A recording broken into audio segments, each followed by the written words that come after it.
ನಮಸ್ಕಾರ ಎಲ್ರಿಗೂ. ನಾನು ನಿಮ್ಮ ರೇಖಿ ಮಾಸ್ಟರ್ ಮಧುಶ್ರೀ.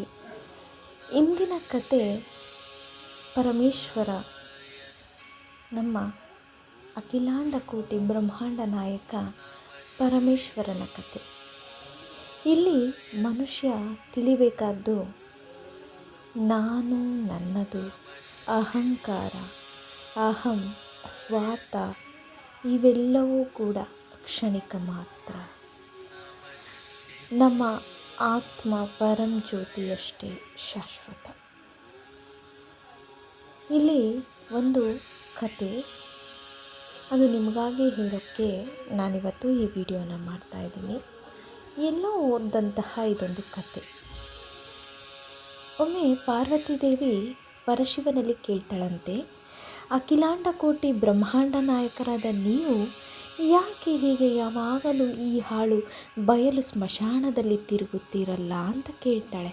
ಅದಕ್ಕೆ ಸ್ಮಶಾನವಾಸಿಯಾದ ಶಿವ ಹೇಳ್ತಾನೆ, ಬದುಕಿದ್ದಾಗ ನನ್ನವರು ಎಂದು ಬಡೆದುಕೊಂಡ ಜೀವ ಸತ್ತ ಮೇಲೆ ಮಣ್ಣು ಮಾಡಿ ಅಥವಾ ಸುಟ್ಟು ಬಂದಂತಹ ಬಂದು ಬಳಗಗಳೆಲ್ಲ ಸ್ನಾನ ಮಾಡಿ ತಮ್ಮ ತಮ್ಮ ಮನೆಗಳಿಗೆ ತೆರಳಿದಾಗ ಸತ್ತು ಹೋದಂಥವ ಆ ಆತ್ಮ, ಅಯ್ಯೋ ನಾನು ನನ್ನವರು ಅಂತ ತಿಳಿದವರೆಲ್ಲ ನನ್ನ ಈ ಸ್ಮಶಾನದಲ್ಲಿ ಒಂಟಿಯಾಗಿ ಬಿಟ್ಟು ಹೋದರಲ್ಲ ಅಂತ ಬಿಕ್ಕಿ ಬಿಕ್ಕಿ ಅಳುತ್ತಿರುವಾಗ ನಾನು ಆ ಆತ್ಮದ ಕಣ್ಣಿಗೆ ಗೋಚರಿಸಿ ನಿನ್ನ ಬಳಿ ಇನ್ನು ಮೇಲೆ ನಾನಿರುವೆ, ನಾನು ಮಾತ್ರವೇ ಶಾಶ್ವತ, ನಾನೇ ಸತ್ಯ ಎಂಬ ಸತ್ಯ ತಿಳಿಸಿ ಸಮಾಧಾನ ಸಾಂತ್ವನ ಹೇಳಲು ಅಲ್ಲಿರುವೆ.